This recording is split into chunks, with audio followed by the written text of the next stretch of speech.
Chris, that's Swisher 127. He had a UFO or a rocket, something almost hit him in my airspace. Military radar advises they are picking up an intermittent primary target behind you in trail. Since the earliest years of manned flight, pilots and astronauts from around the world have encountered UFOs high in our skies and beyond. This is Houston. Say again, 7? Now, many of their dramatic cockpit recordings, film clips, and stories have been made available for the first time. UFO? It's that Roswell crap again. UFO reports that we get from professional pilots are considered among the very best because of their knowledge of the sky. From never-before-released black box and control tower recordings, from commercial airline flights. France, you still see traffic out there? Hell yeah. For the FAA, UFOs are real. They've been punishing pilots and covering up UFO reports for over 50 years. To never-before-seen astronaut reports and secret recordings in outer space, as recently as 2005. We have an unidentified flying object.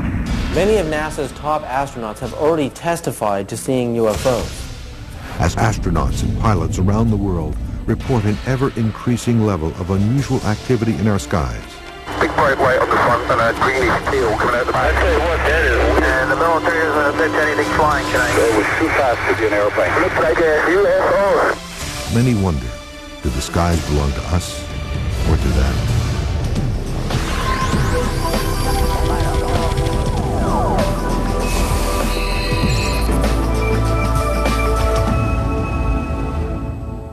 The report that was made last November 17th of a UFO spotted over Alaska attracted special attention. This sighting was made by an airline pilot with 29 years of experience. The crew claims that while it was flying over Alaska last November, it was followed for 400 miles by strange white, yellow, and amber lights. Of the thousands of reported pilot and astronaut encounters with UFOs around the world, few are more harrowing than the encounter on November 17, 1986, by Japanese Airlines Flight 1628, high above the remote Alaskan tundra. Regarding airline cases in America, the GL is very interesting because you have multiple witnesses. It was a cargo aircraft, and the pilots observed an object that seemed to be tracking along with their aircraft. It involved an investigation by the FAA. This is an official government investigation of the sighting itself. The events of that night were captured on tape. Spinner 1628 Heavy, military radar advises they are picking up an intermittent primary target behind you in trail, I say again. The Boeing 747 cargo jet is on a routine flight from Paris to Tokyo, cruising at 600 miles per hour at an altitude of 35,000 feet. It heads towards Anchorage, Alaska to refuel. Suddenly, at 5:11 p.m., Captain Kenju Terauchi, a pilot with 29 years flight experience, sees three large, fast-moving, unidentified objects 2,000 feet below them. The largest object is described by Captain Terauchi as resembling, quote, a shelled walnut. Captain Terauchi describes the main craft as being twice the size of an American aircraft carrier. Co-pilot said it was as solid there as if you were seeing an oncoming jet with its lights on, except it wasn't an oncoming jet. 747 was nothing compared to this big flying saucer. After several minutes of observing the UFO, the pilots realize the objects are now matching their speed, 600 miles per hour, tracking them. The captain reports that the objects begin, quote, making moves that are impossible for any man-made aircraft to perform. Then, without warning, two of the smaller craft suddenly rise and shoot directly in front of the pilot's window. The objects come so close to the airplane that Captain Terauchi says the intense glow makes his face feel warm. All of a sudden they appear and they're traveling right in front of the aircraft. And they were sort of wobbling back and forth as they moved. They seemed to be only 1,000, maybe 2,000 feet in front of the aircraft and traveling at 600 and some miles an hour. At that very moment, the radio link to Anchorage goes dead, leaving the aircraft flying blind. A horrifying catastrophe is seconds away, but the UFOs rise and veer left. Just deviate from some object, requesting 240. Spinner 1628 Heavy, deviations approved as necessary for traffic. It's quite a big, like a formation. Formation. In his official FAA report, Captain Terauchi says, quote, "We had to get away from that object." Spinner 1628, sir, do you still have the traffic? Disappears, Spinner 1628. Spinner 1628, if I understand, you do not see the traffic any longer? Okay. Moments later, an urgent message comes in from Elmendorf Air Force Base. The unidentified object now appears on their radar. Yeah, that's 1-2 again. We have confirmed there is a flight size of 2 around your 1550 squawk. One primary return only. Okay, where is he following him? It looks like he is, yes. Okay, stand by. The phrase flight size of 2 indicates that JAL 1628 has uninvited guests with possible hostile intentions. Spinner 1628 heavy, military radar advises they are picking up an intermittent primary target behind you, in trail, I say again. Immediately after this confirmation, the FAA requests that the Air Force scramble jets. Do you have anybody to scramble up there, or do you want to do that? Oh, we're going to talk to your liaison officer about that. It's starting to concern Japan Airlines taking the 360 now, and it's still following. Okay, we'll call the military desk on this. Although the military desk took no action, JAL 1628 was able to land safely in Anchorage at 6:20 p.m. Extensive media coverage from around the world helped make this incident one of the most widely reported UFO cases in history. While the JAL case continues to inspire debate about the nature and intent of the objects that tracked the 747, to this day, the case remains a mystery. The Japan Airlines 747 had a saucer go around it. The papers mysteriously disappeared from the FAA office. January 30, 1987, only 2 months after the JAL report, a similar UFO event takes place in these same Alaskan skies, but this one involves the U.S. military. A U.S. Air Force KC-135 inbound from Elmendorf Air Base in Anchorage to Eielson Air Force Base southeast of Fairbanks reports a chilling UFO-related incident at 20,000 feet. Daily traffic for us around 1 o'clock. Can't really tell the distance. Seems to be about full altitude. Reactor 29, negative. I have no traffic in your 1 o'clock. The pilot reports that the object is strikingly similar to the UFO reported by the JAL flight, a massive, disc-shaped, noiseless object, larger than an aircraft carrier. Seconds later, Anchorage Air Traffic Control asks if the KC-135 still has the object in sight. The pilot replies yes, and says the object is now 40 feet from his aircraft. The recent incident involving JAL Flight 1628 even comes up in their cockpit recording. We're from California, just visiting up here. People see this sort of thing a lot, other than the Japan Airline type. Actor 29, it's very rare seeing the lights up there. 30 minutes later, the Anchorage control tower passes along a message from the regional FAA office. Actor 29, the quality assurance staff at the Anchorage Center here requests you give them a call after you land at Eielson. That is concerning the object we're looking at? Affirmative, sir. I think pilots make especially good UFO witnesses. They know what's normal in the sky and what isn't. They've seen all different kinds of airplanes routinely. When a pilot reports a UFO, there's a better than average chance that that's what it was. January 31st, 1987, less than 24 hours after the KC-135 encounter, yet another UFO-related incident occurs in the skies above Alaska. The pilots aboard Alaska Airlines Flight 53 reportedly witness enormous, bright, disc-like objects tracking their airplane. Ground control reports that no object is visible on radar, but it is the speed of the UFO craft that alarms the pilots. They had just underneath our radar, picked up the blip. He's moving about a mile a second. He's full out straight ahead of us, just disappeared.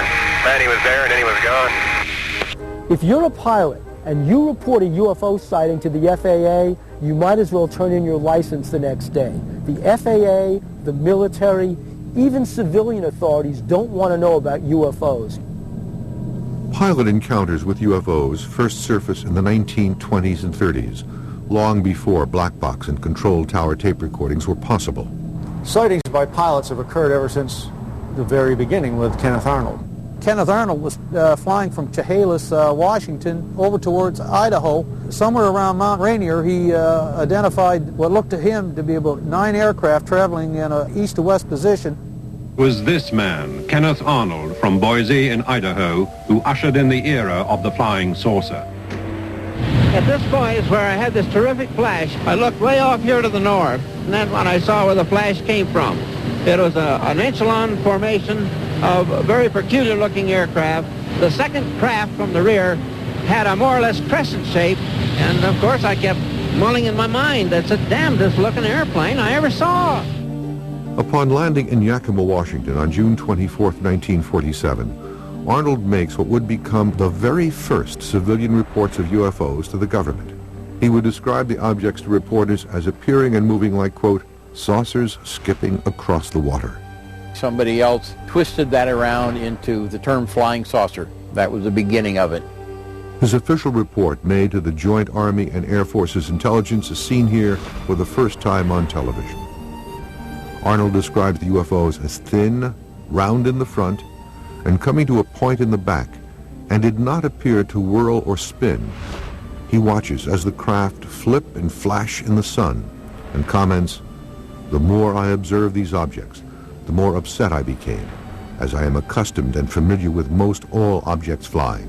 The Arnold case was extremely significant in that prior to it, there had been no talk publicly about disc-shaped, shiny objects flying around.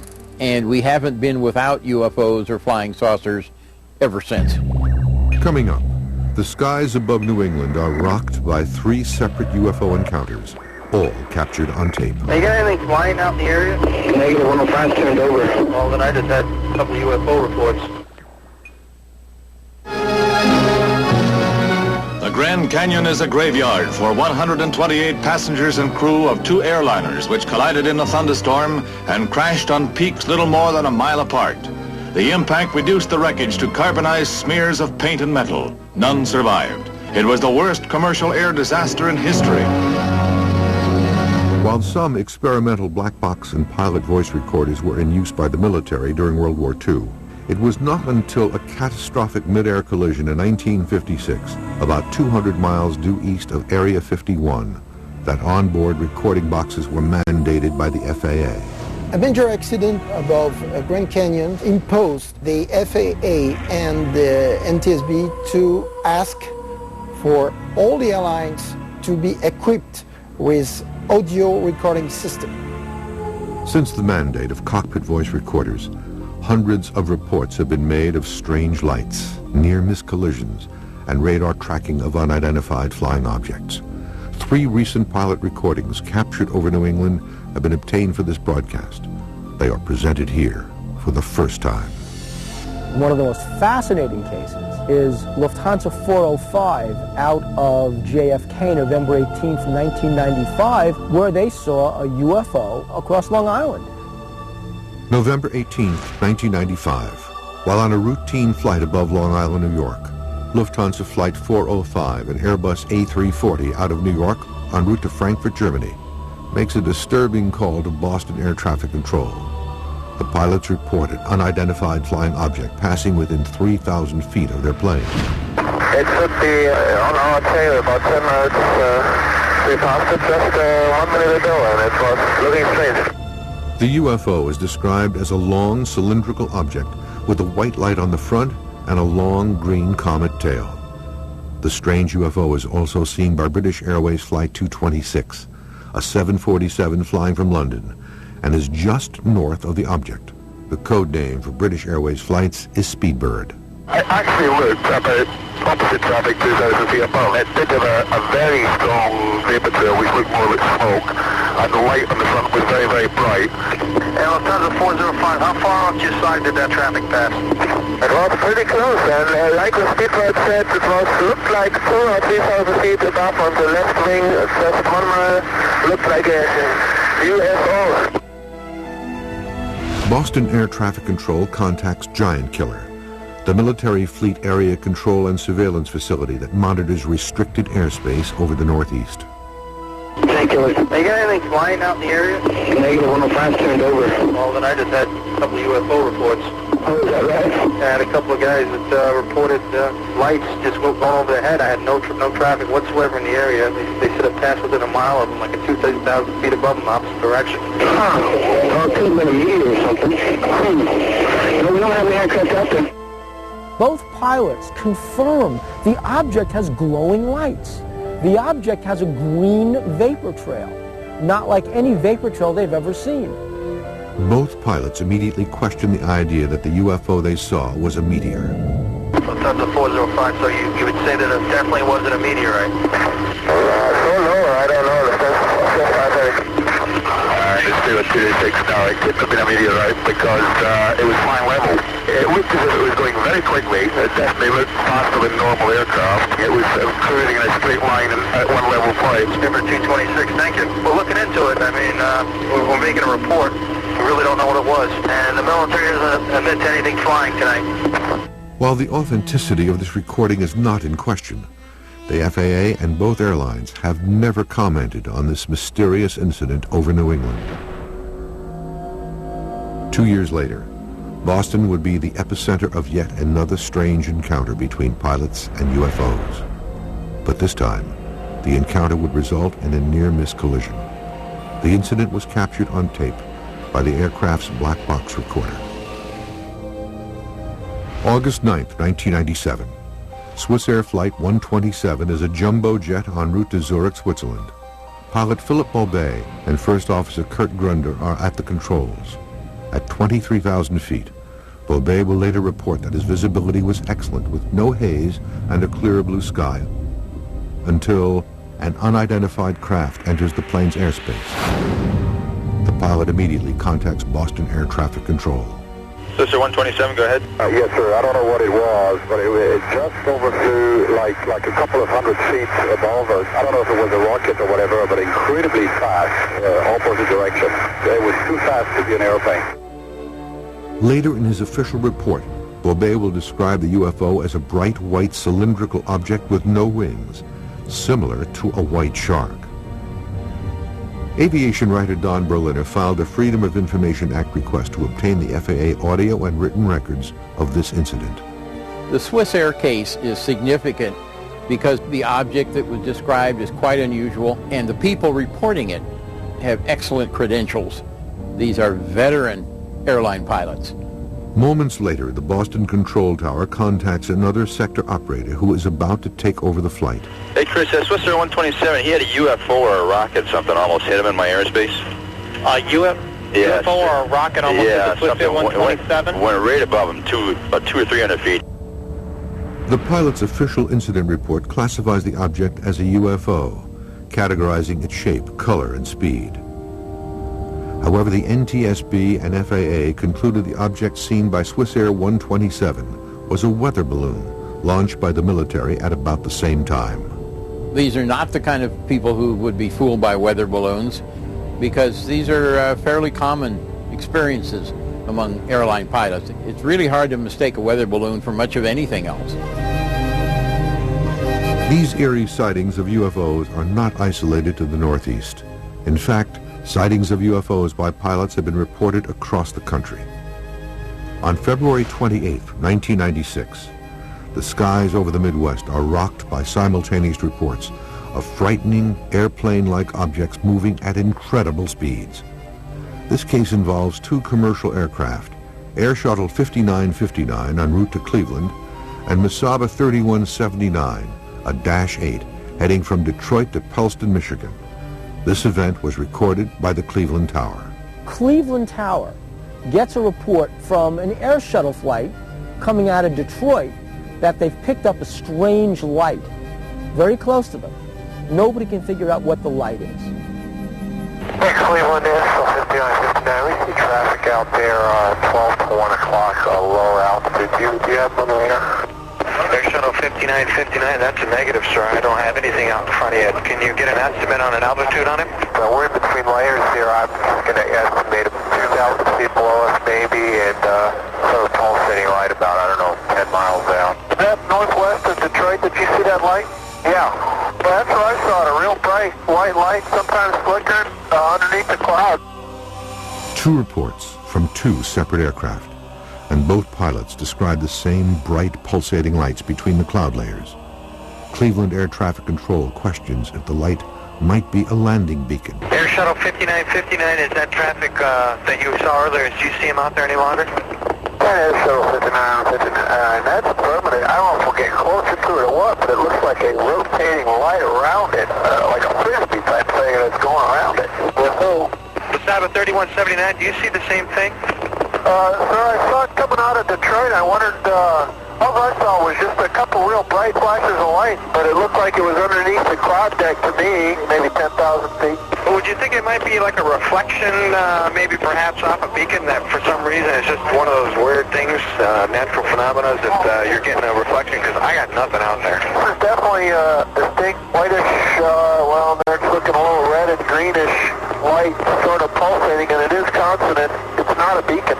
The Cleveland Air Shuttle hangs a Huey, goes under the light, and now is looking at the light from underneath and says, absolutely not, Cleveland.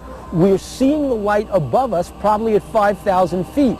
And Cleveland Air Shuttle 5959. Just to keep you advised, we're descending to 4,000 feet right now, and as we descended through 10,000 feet, that object is above us right now. It is not on the ground. It's about 10,000 feet. I'll tell you what, that is weird. It's just sitting there pulsating. I'm trying to do a little investigating as to what this might be, and if you would keep me advised on this.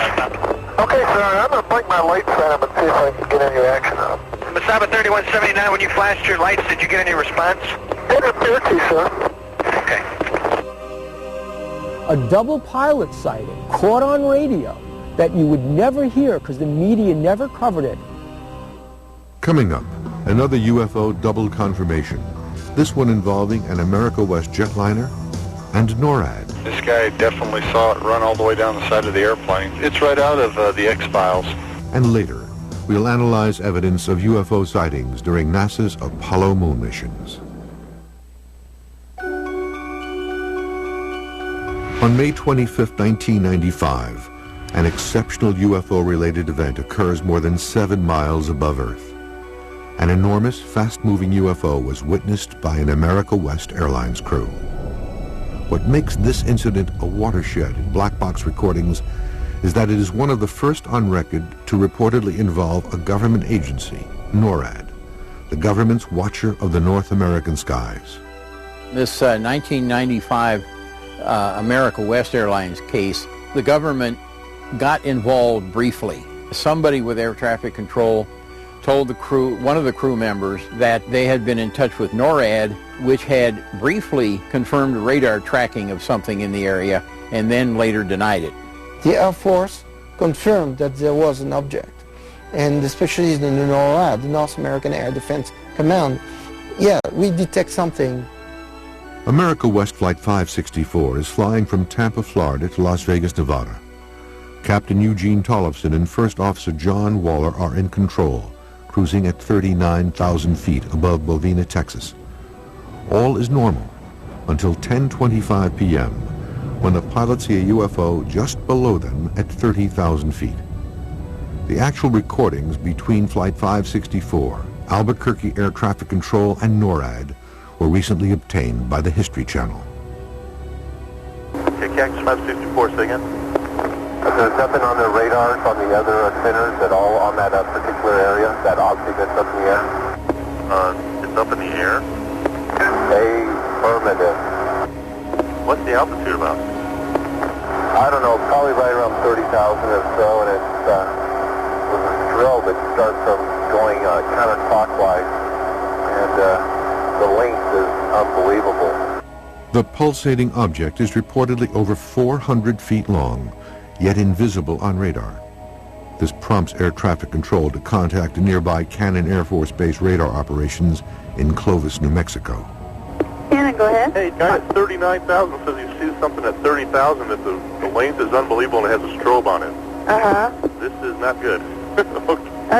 What does that mean? I don't know. It's a UFO or something. It's that Roswell crap again. The crew that saw it described it as a long, thin object, cylindrical, with a series of lights down the side, blinking on and off in sequence. They saw a cigar-shaped object flying with strobing lights on a length of roughly 300 feet, which is quite big. Seconds later, an Air Force F-117A Nighthawk from the 49th Fighter Wing at Holloman Air Force Base is alerted by air traffic control. The stealth fighter sees something. Arcade 5 in the next 2 to 3 minutes, be looking off to your right side. If you see anything about 30,000 feet, one aircraft reported something. It wasn't a weather balloon or anything. It was a long, white-looking thing with a strobe on it. Let me know if you see anything out there. Yeah, your traffic up on left wing right now? I've got something passing off to your 9 o'clock in about 12 at 31 westbound. Okay, so we'll take something like that. A little lower than up, just went up on that point. The Nighthawk reports an object passing off its left wing. America West 564 has the same experience moments later. The object moves dangerously close to both aircraft. The anxious America West crew contacts Albuquerque Air Traffic Control again. No, we're all talking about it. When it's lightning, you can see the dark object, and it's like a cigar shape from the altitude that we can see it. And the length is right down is sort of confused because it looks like it's about 300 to 400 feet long. So I don't know if it's a wire with a strobe on it, but the strobe would start from left and go right counterclockwise. And it was pretty eerie looking sight. The object suddenly disappears from Flight 564's view. Then a concerned Albuquerque Air Traffic Control contacts NORAD's Western Air Defense Sector headquarters at McCord Air Force Base in Tacoma, Washington. I've got something unusual, and I was wondering if you all happen to know of anything going on out here. I had a couple of aircraft reported something 300 to 400 foot long, cylindrical in shape with a strobe. Oh. At 30,000 feet. We don't have anything going on here that I know of. This guy definitely saw it run all the way down the side of the airplane. It's right out of the X-Files. I mean, it's a definite UFO or something like that. But I mean, y'all are serious about this? Yeah, he's real serious about it too. And he looked at it, saw it. Holy! 13 minutes later, Albuquerque Air Traffic Control checks in again with NORAD. Only this time, NORAD has something. We had someone call here earlier about a pilot spotting an unidentified flying object. Yep, that's us. Okay, well, hey, we're tracking a search-only track kind of up where that might have happened. We've been tracking it for about 3-4 minutes now. According to the official report, NORAD has denied this incident in writing. These were experienced airline pilots. They'd been flying thousands of hours. They were familiar with the sky. When they say something, you have to pay more attention to it. Coming up, the complete and uncut film of a dramatic 1979 UFO event over New Zealand. Here's the best image right in there. And later, what did astronaut Catherine Coleman aboard Space Shuttle Flight STS-73 really see on October 21st, 1995? We have an unidentified flying object. A Melbourne, Australia television reporter said his crew filmed UFOs for 7 minutes Saturday night over the eastern region of New Zealand's South Island. On December 21st, 1978, New Zealand cargo plane pilots John Randell and Keith Hine observed strange light phenomenon over the sea near the South Island of New Zealand. The objects are picked up as well by Wellington, New Zealand Air Traffic Control radar, and reports reach local media. 10 days later, on December 31st, producers at Australia's Channel 10 dispatch reporter Quentin Fogarty with a camera crew to attempt to find these same UFOs along the exact same flight path. And they do. Air traffic controllers were recording strange blips on their radar. Here is what reporter Quentin Fogarty said as he traced an airline flight that reported seeing UFOs last month. We're now in the radar room at Christchurch Airport. It's about 1:45, and in about another 20 minutes we intend to take off again in the Argosy and retrace the route we took only a few moments earlier. We've just heard from Wellington radar that there are still targets in the Kaikoura area. So this time we're hoping to get better film than we did last time, and all I can say is we'll see what happens.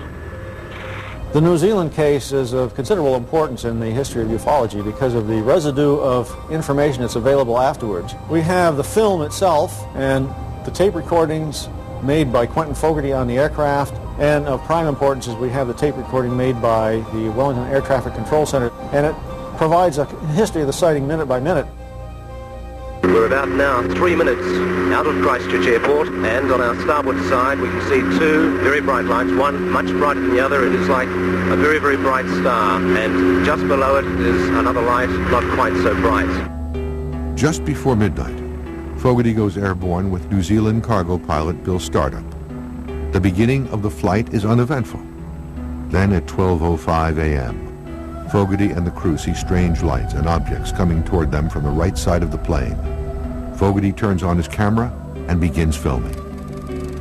Those two lights appear to be traveling with us. They're still off the starboard wing. The brighter light is still above the other, and it's moved a little further ahead of the other. It's extremely bright, much brighter than any of the other stars in the sky.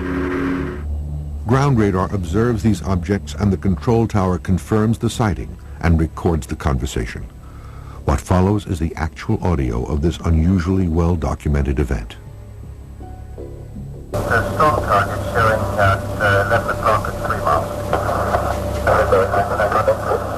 Just left at 9 o'clock at 2 miles. Captain Startup recounts that the object, or target, is initially ahead of him, then travels at an unbelievable speed past his left side. He quickly banks the plane left in an attempt to make visual contact. On the ground, Wellington Air Traffic Control radios a chilling message to the captain. They've picked up yet another target on his left side, and this one is closing in on the plane. Target is 12 o'clock at 3 miles.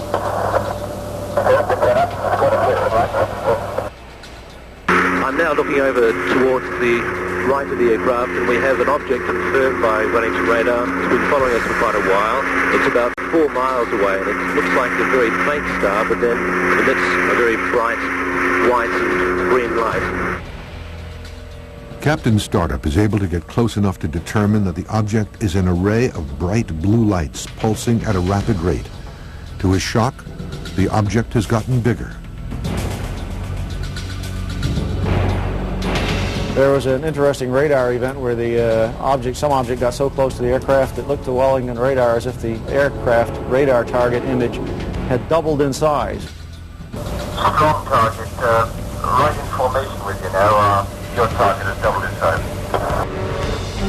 The double-sized target continues to appear on radar screens for 36 seconds, then returns back to normal size. Yeah, blue lights right there. This is the object which was apparently traveling along with the aircraft. It was picked up on aircraft radar. Dr. Bruce Maccabee received a 16mm copy of the Argosy UFO film directly from the Australian TV network in 1979. Roll 4, take 10. This complete and unedited film has never been made available before.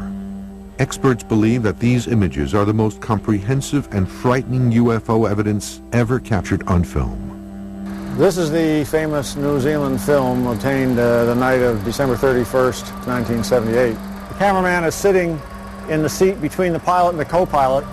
The image is dancing around because he was carrying it on his shoulder. They saw this light to their right. And this light, as time goes on, will fade in and out, takes on various shapes.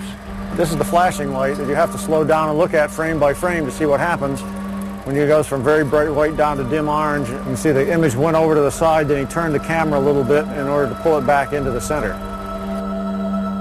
That other target that has been following us has now been joined by two others, so we now, at this stage, have 3 unidentified flying objects just off our right wing, and they've been following us, or one of them's been following us now for probably about 10 minutes. I, for one, am hoping really that we've seen enough tonight, and the rest of our journey back to Berlin will be uneventful. I think I've just about had enough of UFOs for one night.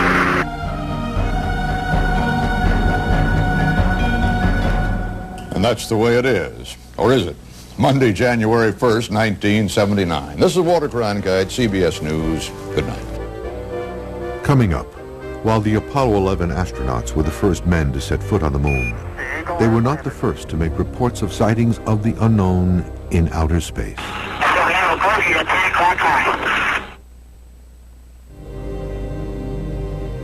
Pilot sightings of UFOs are not exclusive to Earth's atmosphere. In the early 1960s, as America and the Soviet Union escalate the space race, astronauts and cosmonauts begin to witness strange and unexplained objects and events in outer space. You know, in 1958, when NASA formed, they literally expected to make contact with extraterrestrial life. December 4th, 1965.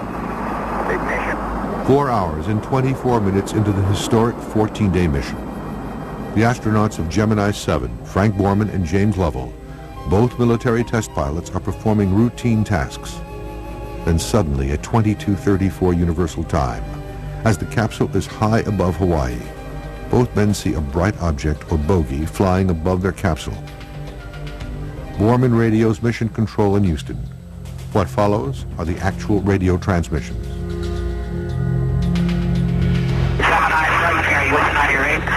Loud and clear. 7, go ahead. Bogey at 10 o'clock high. This is Houston. Say again, 7. Bogey at 10 o'clock high. The recording suddenly ends. NASA insists the sighting is Gemini's Titan booster rocket. Lovell replies that he can see the booster as well as, quote, several actual sightings. I remember hearing this on my car radio, talked to NASA, and they confirmed that that was the phrase used, we have a bogey in sight. In NASA's official Gemini 7 mission report, published in January 1966, no mention is ever made of the infamous bogey recording. Neither Lovell nor Borman have ever commented publicly on this message. But as far as the American public is concerned, NASA denies the very existence of UFOs they've been covering up since the dawn of spaceflight. From the early years of the space program, NASA was beset with sighting reports from astronauts. September 13th, 1966. Gemini 11 astronauts Richard Gordon and Charles Pete Conrad see something strange on their 16th revolution of Earth, 27 hours and 47 minutes after takeoff. Conrad radios ground control. He reports he has just seen an unidentified object about 50 miles downrange. It is metallic and revolving at more than 1 revolution per second. He then pulls out a camera and snaps 3 photographs. It drops down in front of them before quickly disappearing. Seen here are the actual photographs taken by Conrad aboard Gemini 11. And NORAD said that the only thing that they could imagine it was a booster from a Russian satellite. The NASA people threw out the NORAD explanation almost immediately. The Gemini 11 case is the only one that NASA considers to be unidentified. Gemini 11, however, was not the last NASA mission to have alleged encounters with UFOs. In fact, more and more UFO sightings were reported as Gemini opened the door to the Apollo program. The Apollo astronauts in particular were trailed by UFOs. It is alleged that Neil Armstrong, saw UFOs. Many of the astronauts did, but they won't talk about it publicly yet, but they might. Listen, Tranquility Base here. The Eagle has landed.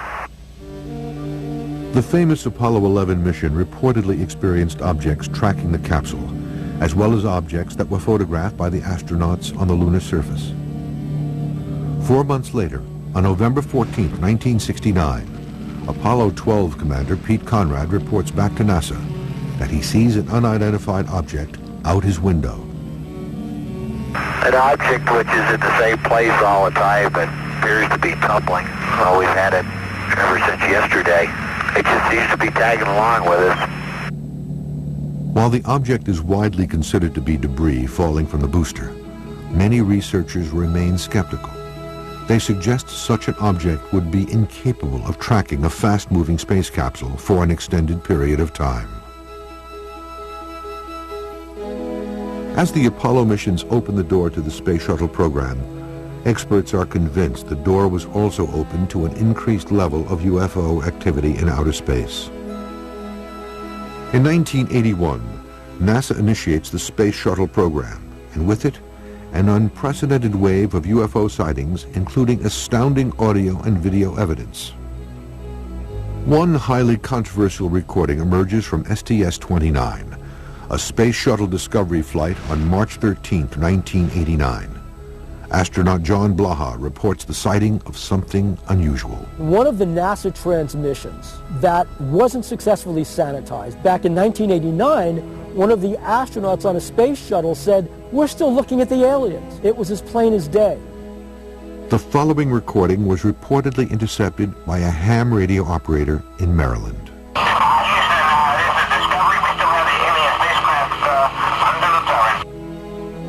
To this day, NASA has neither confirmed nor denied the validity of this transmission.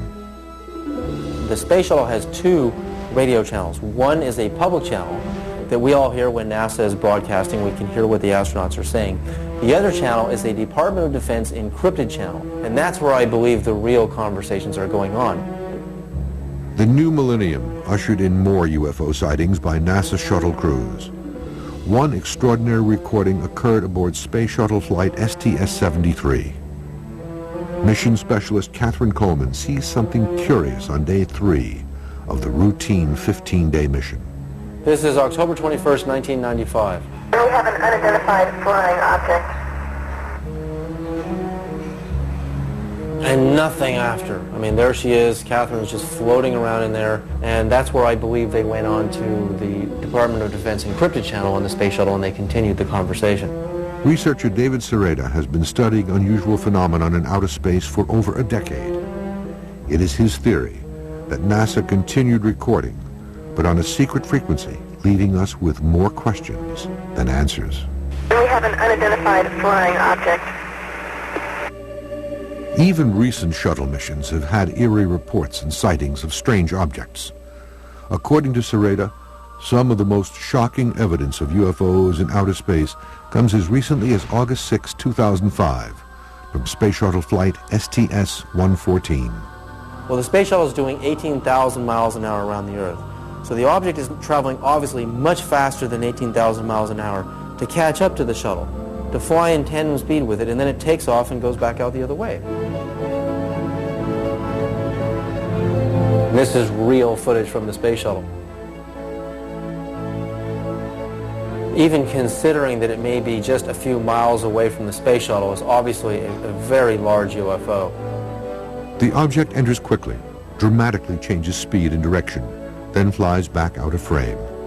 The trajectory and speed of the object defy all laws of physics, leaving researchers like Sereda to draw their own conclusions. When you zoom in on video frames or any digital media, you get pixelation. So some of the rectangular shapes you see are pixels, but notice also you can see the round aura of light around it, so you can still differentiate shapes within the pixels. There's no way that's dust and debris. There's no way it's another satellite. When you go through process of elimination, you know that what we're seeing in STS-114 is truly a UFO. There's really nothing else out there like that. Since NASA does not comment on the topic of UFOs, the authenticity of space recordings and sightings cannot be officially confirmed, which leaves many questions unanswered. UFOs constantly trailed our spaceships around planet Earth, the space shuttle, but more importantly, all the Project Apollo spacecraft on the way to the moon. I think a lot of astronauts are going to start coming forward and testifying to what they have seen. My impression is that the guys who go running around saying the NASA stuff proves something are hyping it. As Earth's airspace grows more and more crowded each day and more people than ever take to the skies, is it possible that reports like the ones you've just seen will continue? There are reams and reams of official reports by commercial aircraft, by private aircraft, and military aircraft about pilot encounters. Even if, while we're sitting right here in California, a UFO turned up over Santa Monica Bay, you probably hear a great explanation of how it was a reflection of the sun behind the cloud. So many reports from so many experienced pilots of strange phenomenon and frightening encounters with UFOs since the beginning of manned flight. As our pilots fly through Earth's atmosphere and further into space, many continue to wonder, Do the skies truly belong to us or to them? 3179, we got a passenger taking a picture of it right now. Green lights, looks like a UFO. 500,000 acres of land, thousands of workers, billions of dollars in development, schools, stores, movie theaters, and still no one knew it existed. The biggest American secret of all time is now uncovered. Hidden cities dedicated to the race for the first atomic bomb, the Lost Worlds, next on the History Channel.